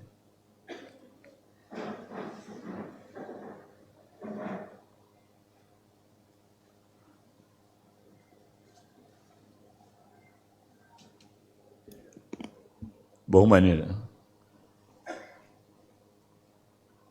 സഖാവ് ഡോക്ടർ മുഹമ്മദ് അലിയെ സംബന്ധിച്ച് ഒരു അനുസ്മരണ പ്രഭാഷണം നടത്തുമ്പോൾ അദ്ദേഹം കൈവച്ച ഏതെല്ലാം മേഖലകളെ സംബന്ധിച്ച് പറയേണ്ടി വരും എന്നുള്ള കാര്യത്തിൽ എനിക്ക് ഒരു തികഞ്ഞ ബോധ്യമില്ല. അതുകൊണ്ട് തന്നെ ഗസറ്റ് ഓഫീസർമാരെ സംഘടിപ്പിക്കുകയും അതുവഴി കേരളത്തിലെ സംസ്ഥാന ഗവൺമെൻറ് ജീവനക്കാരുടെ പ്രസ്ഥാനത്തെ അദ്ദേഹം എങ്ങനെ മുന്നോട്ട് കൊണ്ടുപോയി, അതിൽ അദ്ദേഹം വഹിച്ച പങ്ക് തുടങ്ങിയ ചില കാര്യങ്ങൾ മാത്രം അനുസ്മരിക്കാനാണ് ഞാൻ ഈ സന്ദർഭം ഉപയോഗപ്പെടുത്തുന്നത്. 1969 ഡോക്ടർ സഖാവ് മുഹമ്മദ് അലി ആതുര ശുശ്രൂഷാരംഗത്ത് ഒരു വിഷഗ്വരനായി ഡോക്ടറായി സർവീസിൽ പ്രവേശിക്കുന്നു. ആ കാലത്തെ സിവിൽ സർവീസ് എന്ന് പറയുന്നത് വളരെ വിശദാംശങ്ങളൊന്നും പറയാതെ തന്നെ വലിയ തോതിലുള്ള അഴിമതിയും അതേപോലെ തന്നെ വരേണ്യ വിഭാഗത്തിൽപ്പെട്ട ആളുകളുടെ നേതൃത്വത്തിൽ സംഘടിപ്പിക്കപ്പെട്ട സിവിൽ സർവീസും അതേപോലെ തന്നെ ഡിപ്പാർട്ട്മെൻ്റൽ മേലധ്യക്ഷന്മാർ മാത്രം മേധാവികളായി അല്ലെങ്കിൽ നേതാക്കന്മാരായി നിലയിൽ നിന്നൊരു സിവിൽ സർവീസാണ് സഖാവ് സർവീസിൽ പ്രവേശിക്കുന്ന കാലത്തുണ്ടായിരുന്നത്. അന്നത്തെ സിവിൽ സർവീസിൽ ജാതി മേധാവിത്വം ഓരോന്നും എടുത്ത് വിശദമായി പരിശോധിക്കാൻ ഉദ്ദേശിക്കുന്നില്ല. ജാതി മേധാവിത്വം അടക്കം വരേണ്യ വിഭാഗത്തിൻ്റെ നേതൃത്വത്തിൽ സംഘടിപ്പിക്കപ്പെട്ട അല്ലെങ്കിൽ ഉണ്ടായിരുന്ന ഒരു നേതൃത്വമായിരുന്നു അന്ന് സിവിൽ സർവീസിനാകെ ഉണ്ടായിരുന്നത്. അതുകൊണ്ട് തന്നെ ഏറ്റവും പിന്തിരിപ്പനായ ഒരു സിവിൽ സർവീസിലാണ് അദ്ദേഹം പ്രവേശിക്കുന്നത്. ഒരു ഡോക്ടർ എന്നുള്ള നിലയിൽ നമുക്കറിയാം അന്ന് പ്രത്യേകമായ അവകാശങ്ങൾ, അതേപോലെ തന്നെ അന്നത്തെ സമൂഹം കൽപ്പിച്ചു കൊടുത്ത ഡോക്ടർമാർക്കുള്ള പ്രത്യേകതകൾ, ഇതെല്ലാം പരിഗണിച്ച് നോക്കിയാൽ വളരെ മോശമായൊരു സാഹചര്യത്തിലേക്ക് നീങ്ങാൻ സാധിക്കുന്ന സാഹചര്യമായിരുന്നു അദ്ദേഹത്തിനുണ്ടായിരുന്നത്. പക്ഷേ അതിനെതിരായി വലിയ തോതിലുള്ള ചെറുത്തുനിൽപ്പുകൾ നടത്തിക്കൊണ്ടാണ്, പോരാട്ടങ്ങൾ നടത്തിക്കൊണ്ടാണ് അദ്ദേഹം സിവിൽ സർവീസിൽ ഒരു വിഷഗ്വരനായി, ഒരു സംഘടനാ പ്രവർത്തകനായി വളർന്നു വന്നത്. 1900 തുടർന്ന് മാനസികാരോഗ്യ ചികിത്സയിൽ പ്രത്യേക പരിശീലനം നേടി വീണ്ടും സിവിൽ സർവീസ് തിരിച്ചു വന്ന് അത് അദ്ദേഹത്തിൻ്റെ പ്രവർത്തനങ്ങളുടെ ഒരു അങ്കത്തട്ടായി നിന്നിരുന്നത് അന്ന് കോഴിക്കോട് ജില്ലയിലെ ആശുപത്രികളിലായി. അന്ന് ആശുപത്രി ജീവനക്കാർക്ക് വേണ്ടി മാത്രമല്ല, ഡോക്ടർമാർക്ക് വേണ്ടി മാത്രമല്ല, മറ്റിതര സാമൂഹ്യ പ്രവർത്തനങ്ങളിലും സജീവമായി പങ്കാളിത്തം വഹിച്ചുകൊണ്ടാണ് അതിൻ്റെ നേതൃസ്ഥാനത്തേക്ക് അദ്ദേഹം ഉയർന്നു വന്നത്. അന്നത്തെ സിവിൽ സർവീസിനെ തുടർന്ന് 1973 സംസ്ഥാന ഗവൺമെൻറ് ജീവനക്കാരുടെ പണിമുടക്കം നടക്കുന്ന സന്ദർഭത്തിൽ അന്ന് നിലവിലുണ്ടായിരുന്ന KGOA എന്ന് പറയുന്ന പ്രസ്ഥാനം ഭരണാധികാരികളുടെ കോടാലിക്കൈകളായി പ്രവർത്തിച്ചു എന്നുള്ളതല്ല, അന്ന് ആ പ്രക്ഷോഭത്തിലെല്ലാം പണിയുന്ന ആളുകളുടെ ശിക്ഷാ നടപടികൾ സ്വീകരിക്കുന്ന ഒരു വിഭാഗം ആളുകളുടെ സംഘടനയായിരുന്നെങ്കിലും അന്ന് മുഹമ്മദ് അലി ഡോക്ടറെ പോലെയുള്ള ഉൽപ്പതിഷ്ണുക്കളായ ട്രേഡ് യൂണിയൻ പ്രവർത്തകർ, ട്രേഡ് യൂണിയൻ ബോധ്യത്തിൻ്റെ അടിസ്ഥാനത്തിൽ അന്ന് തന്നെ ആ പ്രക്ഷോഭത്തെ ഒരു സംഘടന എന്നുള്ള നിലയിൽ സംരക്ഷിക്കാനുള്ള നിലപാടുകൾ സ്വീകരിച്ചിരുന്നു എന്ന് KGOയുടെ ചരിത്രം പരിശോധിച്ചാൽ നമുക്ക് വ്യക്തമാക്കാൻ കഴിയും. പ്രത്യേകിച്ചും ആ പണിമുടക്കിനെ നേരിടുന്നതിന് ഭരണാധികാരികളുടെ കൂടെ നിൽക്കാതെ മാറി നിൽക്കുന്ന ഒരു വിഭാഗം ആളുകൾ അന്നത്തെ ഈ ഗസറ്റഡ് ഓഫീസർമാരുടെ തസ്തികയിലുണ്ടായിരുന്നു. ഇത് അദ്ദേഹത്തിൻ്റെ ഒരു വശമാണ്. 1983 കൂടി ആണ് അദ്ദേഹം സിവിൽ സർവീസിൽ ഗസറ്റ് ഓഫീസർമാരുടെ പ്രസ്ഥാനത്തെ ഇന്നത്തെ നിലയിലുള്ള ഒരു പ്രസ്ഥാനമായി പ്രവർത്തിക്കുന്നതിലേക്ക് അദ്ദേഹം വ്യാപൃതനായത്. 83 തുടർന്ന് 85 നടന്ന പണിമുടക്കിൽ തന്നെ ഗസറ്റ് ഓഫീസേഴ്സ് അസോസിയേഷൻ ഒരു ആ പ്രക്ഷോഭത്തിൽ പങ്കാളിത്തം വഹിക്കുകയും അതിന് നേതൃത്വപരമായ പങ്ക് ഡോക്ടർ വഹിക്കുകയും ചെയ്തിട്ടുണ്ട്. തുടർന്ന് ഒരു 13 വർഷക്കാലത്തോളം കേരള ഗസറ്റ് ഓഫീസേഴ്സ് അസോസിയേഷൻ്റെ സംസ്ഥാന ജനറൽ സെക്രട്ടറിയായും തുടർന്ന് 2 വർഷക്കാലം ഗസറ്റ് ഓഫീസേഴ്സ് അസോസിയേഷൻ്റെ പ്രസിഡൻ്റായും അദ്ദേഹം പ്രവർത്തിക്കുകയുണ്ടായിരുന്നു.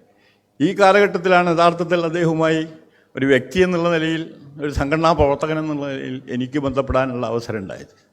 പ്രത്യേകിച്ചും സഖാവ് CJ ജോസഫിനെ ആ പണിമുടക്കത്തെ തുടർന്ന് സർവീസിൽ നിന്ന് പിരിച്ചുവിട്ടതിനെ തുടർന്ന് അദ്ദേഹത്തിന് നൽകിയ സ്വീകരണം, അതിനുവേണ്ടി കേരളം അങ്ങോളം ഇങ്ങോളം നടത്തിയ പ്രവർത്തനങ്ങളിൽ വയനാട് പോലെയുള്ള പ്രദേശങ്ങളിൽ വരികയും ഞങ്ങളെപ്പോലെയുള്ള സംഘടനാ പ്രവർത്തകരെ പുതിയ ഒരു ദിശാബോധത്തിലേക്ക് അല്ലെങ്കിൽ ഒരു ഐക്യബോധത്തിലേക്ക് കൊണ്ടുവരുന്നതിനുള്ള ശ്രമം നടത്തുകയും ചെയ്തു. ഇത് സംഘടനാ പ്രവർത്തനത്തിൽ അദ്ദേഹം നടത്തിയ പ്രവർത്തനമാണെങ്കിൽ നമുക്കറിയാം മറ്റ് പല വിഷയങ്ങളുണ്ട്. അതിനെ സംബന്ധിച്ചൊന്നും തന്നെ ഒരു അനുസ്മരണം നടത്താൻ പ്രാപ്തനല്ല ഞാൻ എന്നുള്ളതുകൊണ്ട്. എന്നാലും സാഹിത്യരംഗത്ത് അതുപോലെ തന്നെ അദ്ദേഹത്തിൻ്റെ കൃതികൾ, അദ്ദേഹം എഴുതിയ രാഷ്ട്രീയമായ നിരവധിയായ പുസ്തകങ്ങൾ, ഇതെല്ലാം എന്തായിരുന്നു അദ്ദേഹത്തിൽ ഉണ്ടായിരുന്ന പ്രത്യേക വ്യക്തിത്വങ്ങൾ, എങ്ങനെ ശക്തമായി മുന്നോട്ട് വന്നു എന്ന് കാണാൻ വേണ്ടി കഴിയും. പ്രത്യേകിച്ചും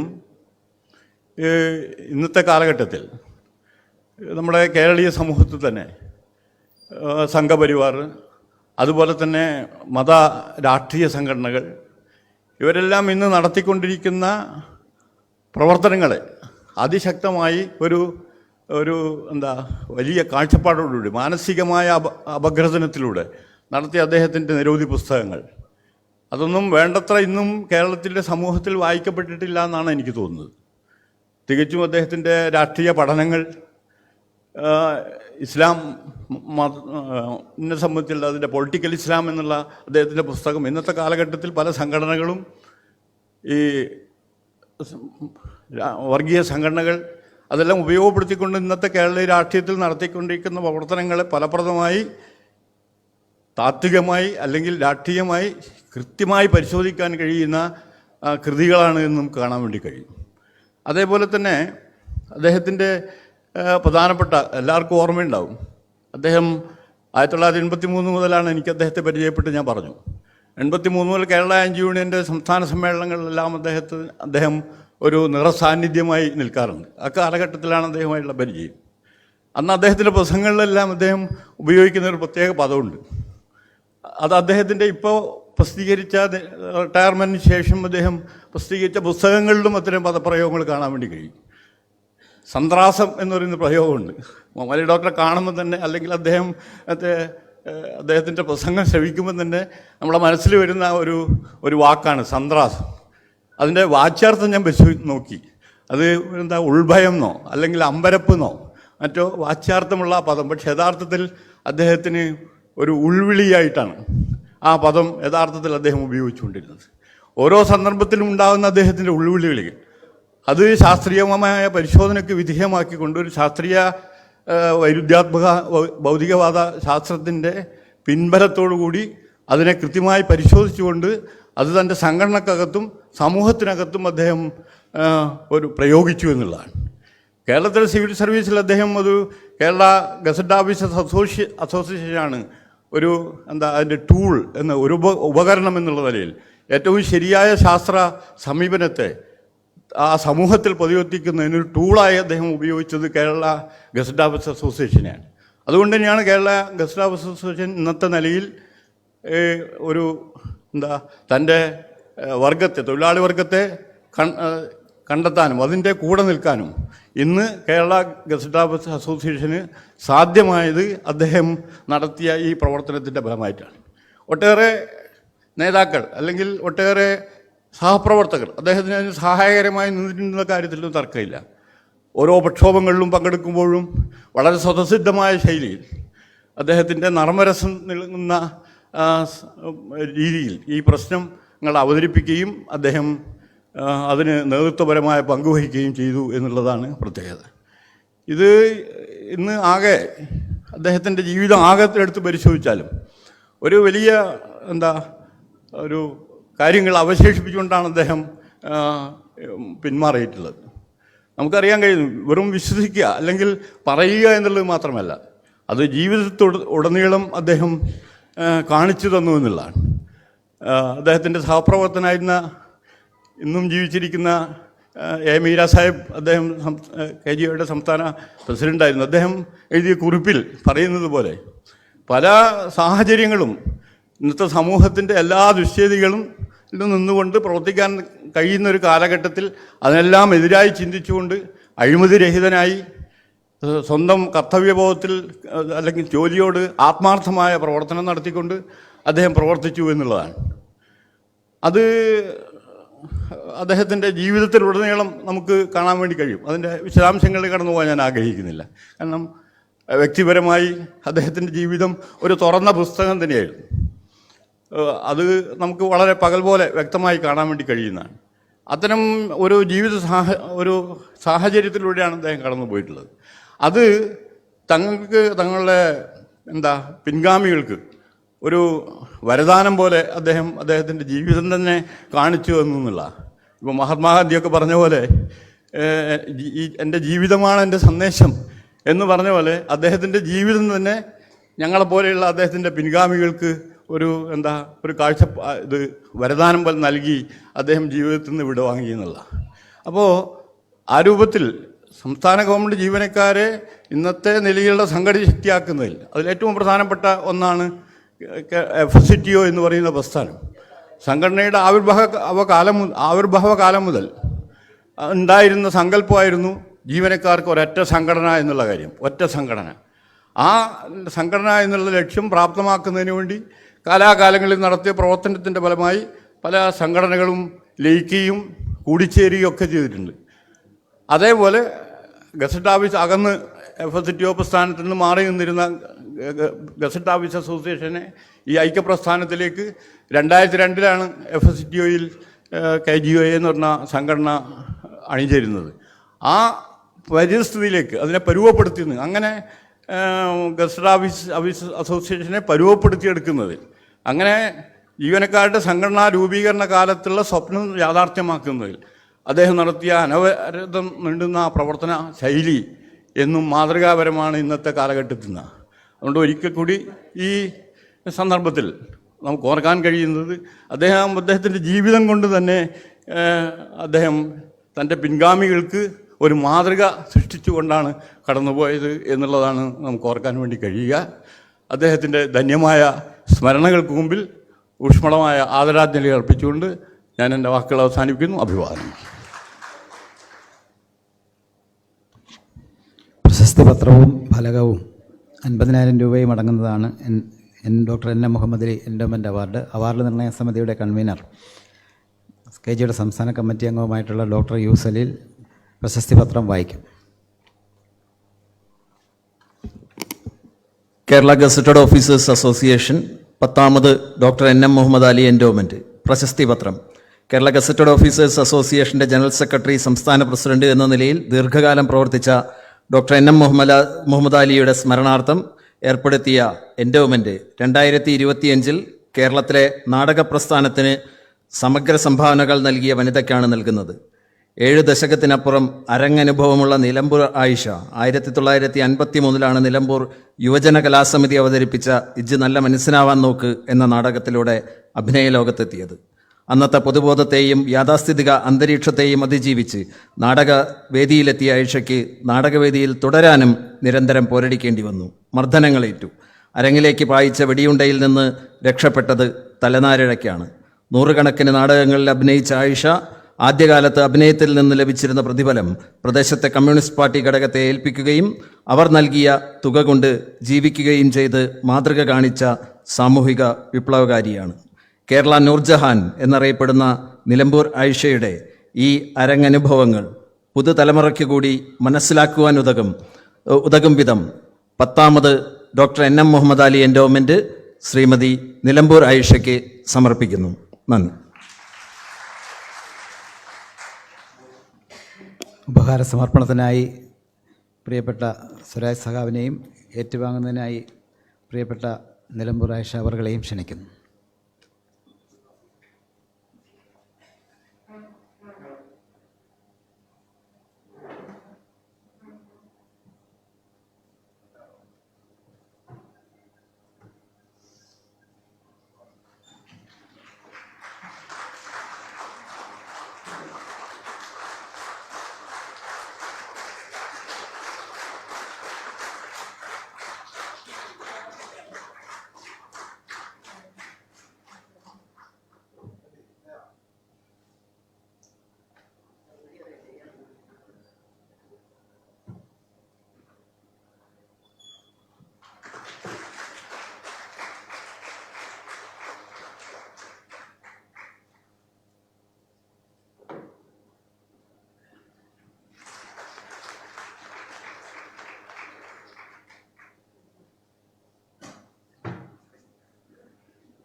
ഉറക്കെ പാടിയും പറഞ്ഞും അഭിനയരംഗത്ത് നിന്ന കാര്യം അല്പം മുമ്പ് ഇവിടെ പ്രിയപ്പെട്ട ശ്രീമതി നിലമ്പുറേഷ് ഓർമ്മിക്കുകയായി. പാടിയും പറഞ്ഞുമുള്ള മറുപടിക്കായി ക്ഷണിക്കുന്നു.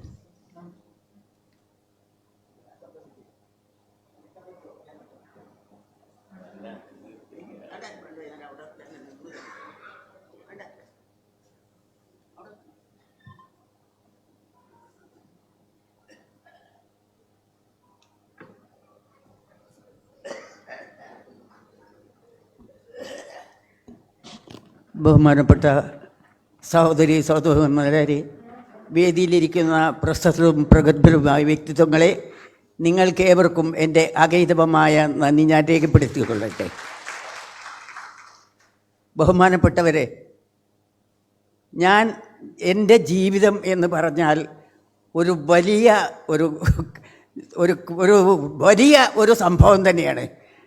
ഞാൻ വളരെ ചെറുപ്പത്തിൽ, ഞങ്ങളൊക്കെ ഈ ചെറിയ കുട്ടികളാവുന്ന കാലഘട്ടങ്ങളിൽ തന്നെ റോട്ടിലൊക്കെ വരുന്ന ഓരോരോ ഈ സഹോദരന്മാരുടെ കളി കണ്ടുപിടിച്ചതാണ് ഞങ്ങളൊക്കെ ചെറിയ കുട്ടികളാകുമ്പോൾ. എൻ്റെ ബാപ്പ നല്ല ഒരു റിച്ച് ഫാമിലിയിലാണ് ഞാൻ ജനിച്ചത്. അപ്പോൾ ഞങ്ങളെ വീടിൻ്റെ മുൻപിൽ വന്നിട്ടാണ് ഇവർ ഈ കളി കളിക്കുന്നത്.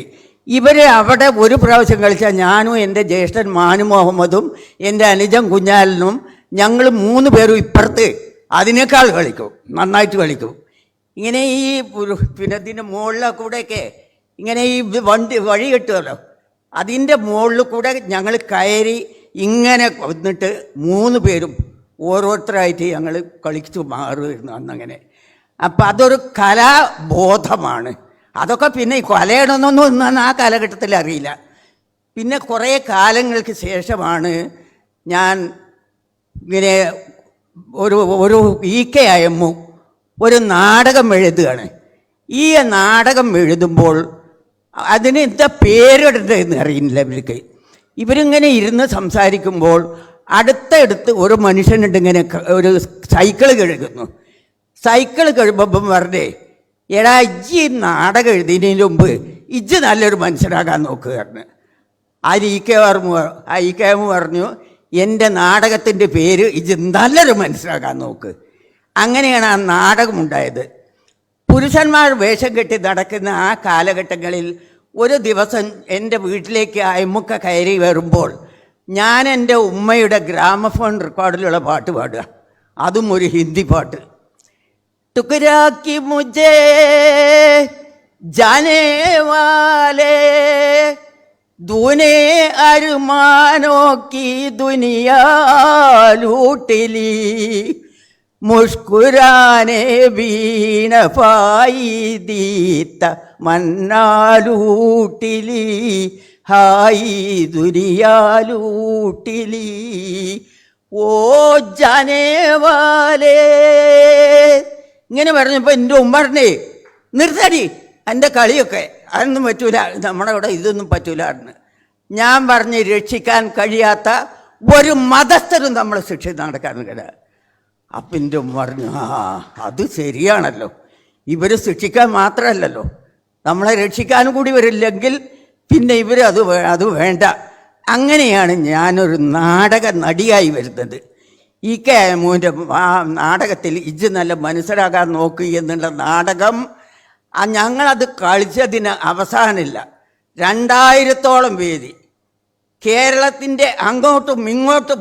അതിൻ്റെയൊക്കെ മുൻപ് ഐക്യകേരളം വരുന്നതിന് മുമ്പാണിത്. അന്ന് ഐക്യകേരളമൊന്നും എത്തിയിട്ടില്ല, അതിൻ്റെ മുൻപത്തെ ചരിത്രങ്ങളാണിത്. അപ്പോൾ ആ കാലഘട്ടത്തിൽ അങ്ങനെയൊരു നാടകം കളിച്ച് ഒരു 2000-ഓളം വേദി കളിച്ചത് കഴിഞ്ഞതിന് ശേഷമാണ് പിന്നെ ഞാൻ KT മുഹമ്മദിൻ്റെ ഇത് ഭൂമിയാണ്, അതിലും നല്ല അർത്ഥമല്ലേ, ഇത് ഭൂമിയാണ്, ദൈവം സൃഷ്ടിച്ചിട്ടുള്ള ഭൂമിയാണ്, ഈ ഭൂമിയിലുള്ള സ്രഷ്ടാക്കളാണ് നമ്മൾക്ക് എന്തൊക്കെ ചെയ്യാൻ കഴിയും അതൊക്കെ ചെയ്യണം. അങ്ങനെ പറഞ്ഞിട്ടുള്ള ഒരു നാടകത്തിലൂടെയും ഞാൻ അഭിനയിക്കും. അങ്ങനെ ആകുമ്പോഴത്തേക്കന്നെ ഞങ്ങൾക്ക് എത്രയോ പിന്നെ ചില സ്ഥലത്ത് നിന്ന് അടി വെടിയൊക്കെ കിട്ടിയിട്ടുണ്ട്. ഞങ്ങളൊക്കെ ഒരു സ്ഥലത്ത് ചെന്നിട്ട് നാടകം ഇറക്കി വെച്ച്, ഈ നാടകത്തിൻ്റെ സാമഗ്രികൾ ഇറക്കി വെച്ച് ഞങ്ങൾ മറ്റൊരു ഗ്രാമത്തിലേക്ക് പോകും. ആ ഗ്രാമത്തിലേക്ക് പോകുമ്പോൾ ഞങ്ങൾ ഈ ഗുലാബ് ദാവെന്ന് പറഞ്ഞു പോകും. അപ്പം ഞങ്ങളെ പിന്നാലെ കുറേ ആൾ കൂടും. ഈ ആൾ കൂടിയിട്ട് അവിടെ ചെന്നിട്ട് ഞങ്ങൾ പറയും, ഞങ്ങൾ ഇന്ന സ്ഥലത്ത് നാടകം കളിക്കുന്നുണ്ട്, അവിടെ നിങ്ങളൊക്കെ വന്നാൽ നന്നായിരുന്നു. അത് പറയുമ്പോൾ ഇവർ എന്താ നാടകത്തിൻ്റെ പേര് വെച്ച്, ഇജ്ജ് നല്ലൊരു മനസ്സിലാകാൻ നോക്കുമെന്നാണ്. എന്നാൽ ഞങ്ങളൊന്ന് വന്നു നോക്കട്ടെ അറിയും. ഇവിടെ വന്ന് ഇവർ നാടകം കണ്ടു കഴിഞ്ഞാൽ അവർക്ക് ഈ നാടകം നല്ല നാടകമാണ്. അപ്പോൾ ഇവർ പറയും, ഉഗ്ര നാടകം, എന്നാൽ നാളെ ഞങ്ങളാണ് ബുക്ക് ചെയ്യുന്നത്. അങ്ങനെ ആ നാടകം ഒരു 2000-ഓളം വേലം കഴിഞ്ഞതിന് ശേഷം ഒരു സ്ഥലത്ത് ഞങ്ങൾ ഒരു ഭക്ഷണം ഇവർക്ക് കൊടുക്കിച്ച് തന്നിട്ടുണ്ട്, ഒരു നായർ വീട്ടിൽ നിന്ന്. ആ ഭക്ഷണം തരുമ്പോൾ ഡോക്ടർ ഉസ്മാനും കുഞ്ഞുകുട്ടൻ തമ്പുരാനും ഇവർ മുകളിൽ ഒരു സ്ഥലത്ത് മുകളിൽ കൊണ്ടുപോയി ഇവർക്ക് ഭക്ഷണം വിളമ്പി. ഭക്ഷണം വിളമ്പിയപ്പോൾ ഇവരുന്ന ഇത് വേണ്ടായിരുന്നു, ഞങ്ങളുടെ കുട്ടികൾ താഴത്തല്ലേ, അവിടെ മതി, അവിടെ വന്നിട്ട് ഒരു കുഴി കുഴിച്ചാൽ ഞങ്ങൾക്ക് അവിടെ തത്താൻ മതിയായിരുന്നു. അപ്പോഴാണ് ഇവർക്ക് അവർ ചെയ്തിട്ടുള്ള തെറ്റ് മനസ്സിലാകുന്നത്. അതിനിവർ ഞങ്ങളെ വിളിച്ച് ആ കുഴിയൊക്കെ തുകർത്ത് പാത്രത്തിൽ ഭക്ഷണമൊക്കെ തരാൻ തുടങ്ങി. അപ്പോൾ ഇങ്ങനെയുള്ള ഓരോ ഗ്രാമങ്ങളിൽ നിന്ന് ഗ്രാമങ്ങളിലേക്ക് സഞ്ചരിക്കുക, അവിടുന്ന് ചില സ്ഥലത്ത് നിന്ന് എറിഞ്ഞും ചില സ്ഥലത്ത് നിന്ന് വെടിവെക്കും. ഇതൊക്കെ ഒന്നും ദേഹത്ത് പറ്റാതെ ഒരുപാട് വർഷങ്ങൾ ഞാൻ ആ നാടകത്തിലൂടെ ജീവിച്ചിട്ടുണ്ട്. അത് കഴിഞ്ഞതായിട്ടാണ് പിന്നെ വേറെ വേറെ വേറെ വേറെ നാടകങ്ങൾ വീണ്ടും എഴുതിയിട്ട് ആ നാടകങ്ങളിലൂടെ വന്നത്. അതിനുശേഷം ഒരു ദിവസം ഒരാൾ വന്നിട്ട് പറഞ്ഞ്, ഇതിങ്ങനെ ഈ നാടകം മാത്രം കളിച്ചാൽ മതിയോ, ഒരു സിനിമയിലാണ് കളിച്ചാലോ എന്ന്. ഞാൻ റെഡിയാണ് കയറുന്നത്. അങ്ങനെ പോയിട്ട് ഒരു തിക്കുറിശി സാർ, അങ്ങനെ ഈ NN പിള്ള ഇവരൊക്കെ കൂടെ ഞാൻ ഒരു 5-6 നാടകങ്ങളിലും കളിച്ചു. പല നാടകങ്ങളായിട്ട് ഒരുപാട് സിനിമകളും ഒരുപാട് നാടകങ്ങളും കളിച്ചു. ഇപ്പം സാംസ്കാരികമായിട്ട് സംസാരിക്കാൻ നടക്കുന്നു. അതോടൊപ്പം തന്നെ എനിക്ക് ചില സ്ഥലങ്ങളിൽ നിന്ന് ഇങ്ങനെയുള്ള സ്വീകരണങ്ങൾ കിട്ടുന്നു. അപ്പോൾ ഈ സ്വീകരണങ്ങളൊക്കെ കിട്ടുമ്പോൾ ഞാൻ വന്ന വഴി നിങ്ങളോട് പറയണമല്ലോ, അല്ലെങ്കിൽ നിങ്ങൾക്ക് വെറുതെ എങ്ങനെ ഇവൾക്കൊരു ഇങ്ങനെ സ്വീകരണം കൊടുക്കണേ എന്ന് ചോദിച്ചാൽ അവർ കുടുങ്ങിയില്ലേ.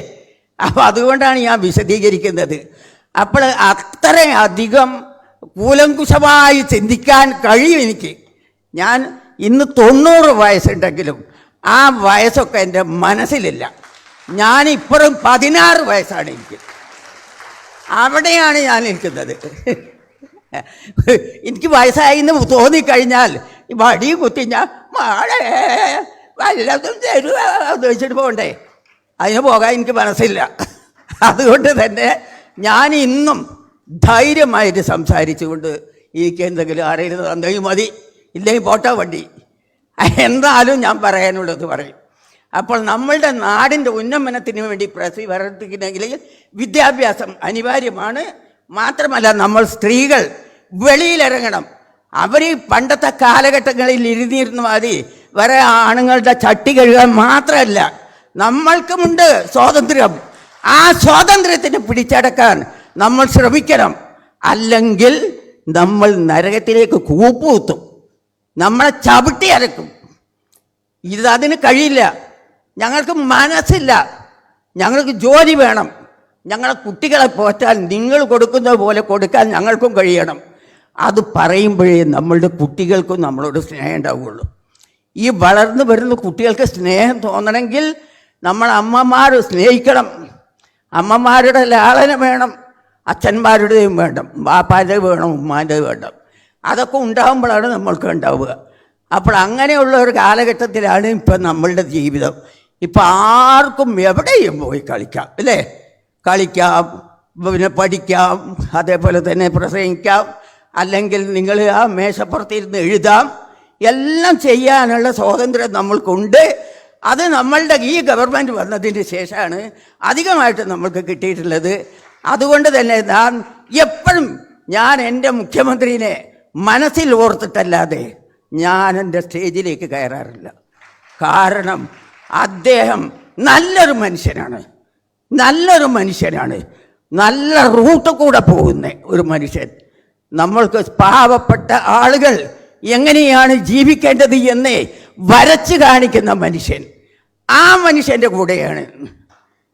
അതുകൊണ്ട് ഞാൻ നിങ്ങളോട് പറയുന്നു, നിങ്ങൾ നിങ്ങളുടെ കുട്ടികളോടും വലിയവരോടും പറഞ്ഞ് മനസ്സിലാക്കി കൊടുക്കണം.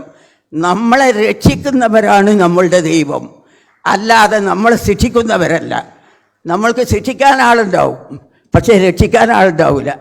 ആ രക്ഷയാണ് നമ്മൾക്ക് വേണ്ടത് എന്ന് കുട്ടികളെ പറഞ്ഞ് മനസ്സിലാക്കി കൊടുക്കുക എന്ന് മാത്രം പറഞ്ഞുകൊണ്ട് ഔപകാരികമായി എന്നെ ഏൽപ്പിച്ച ഈ ഉത്തരവാദിത്തം ഞാൻ തീർത്തുകൊണ്ട് എൻ്റെ വാക്കുകൾ അവസാനിപ്പിക്കുന്നു. നന്ദി, നമസ്കാരം.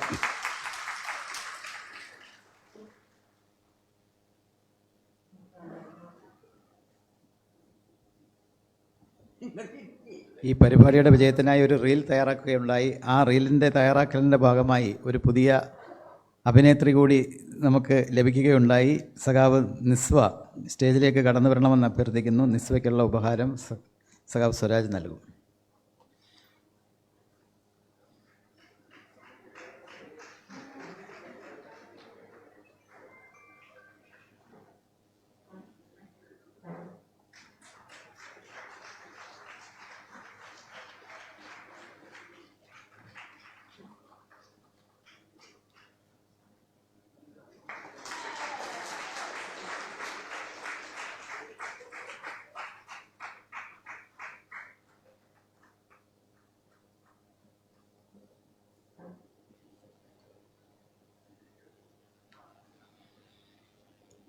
ചടങ്ങിന് നന്ദി രേഖപ്പെടുത്തുന്നതിനായി KGY കോട്ടയം ജില്ലാ സെക്രട്ടറി സഖാവ് ഗിരീഷ് കുമാർ.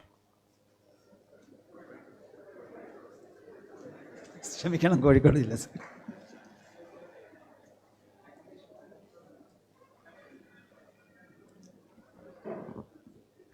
പ്രിയമുള്ളവരെ, നന്ദി പ്രകാശിപ്പിക്കുന്നതിന് മുമ്പ് ഗസയുടെ പേരുകൾ കോഴിക്കോട് ഗസയ്ക്കൊപ്പം എന്ന പേരിൽ ഗസയിൽ ഇസ്രായേൽ കൊലപ്പെടുത്തിയ 18,000 കുട്ടികളുടെ പേര് വായിക്കുന്ന ഒരു ചടങ്ങ് ഫ്രീഡം സ്ക്വയറിൽ നിന്ന് വൈകിട്ട് കോഴിക്കോട് ഫ്രീഡം സ്ക്വയറിൽ നടക്കുകയാണ്. ആ പരിപാടികൾ കൂടി നമ്മുടെ സഖാക്കൾ പങ്കെടുക്കണമെന്ന് അഭ്യർത്ഥിച്ചുകൊണ്ട് ഞാൻ എൻ്റെ കടമയിലേക്ക് കിടക്കുന്നു. കേരള ഗസറ്റഡ് ഓഫീസേഴ്സ് അസോസിയേഷനെ ദീർഘകാലം നയിക്കുകയും അതിൻ്റെ പ്രസിഡൻറ്റും ജനറൽ സെക്രട്ടറിയും ഒക്കെയായി പ്രവർത്തിക്കുകയും സംഘടനയ്ക്ക് പുതിയ ദിശാബോധം നൽകുകയും ചെയ്ത സംഘടനയുടെ മുൻ ജനറൽ സെക്രട്ടറി NM മുഹമ്മദ് അലിയുടെ പേരിൽ ഏർപ്പെടുത്തിയിരിക്കുന്ന എൻഡോമെൻ്റ് അവാർഡിൻ്റെ അവാർഡ് ദാന ചടങ്ങാണ് ഇന്നിവിടെ നടന്നത്. നേരത്തെ ഇവിടെ സൂചിപ്പിച്ചതുപോലെ കേരളത്തിലെ നാടകരംഗത്തെ പ്രമുഖ വ്യക്തിത്വമായ നിലമ്പൂർ ഐഷയ്ക്കാണ് ഈ അവാർഡ് നൽകപ്പെട്ടിരിക്കുന്നത്. നിലമ്പൂർ ഐഷയ്ക്ക് ഈ അവാർഡ് നൽകുമ്പോൾ KGOയെ കൂടി ബഹുമാനിക്കപ്പെടുകയാണ്. ഈ അവാർഡ് ഇവിടെ അവാർഡ് ദാനം നടത്തിയത് കേരളത്തിലെ യുവജന പ്രസ്ഥാനത്തിൻ്റെ നായകൻ, ദേശാഭിമാനിയുടെ റെസിഡൻറ്റ് എഡിറ്റർ സഖാവ് M സ്വരാജാണ്. സഖാവ് M സ്വരാജിന് KGOയുടെ സംസ്ഥാന കമ്മിറ്റിയുടെ പേരിൽ ഹൃദയം നിറഞ്ഞ നന്ദി രേഖപ്പെടുത്തുന്നു.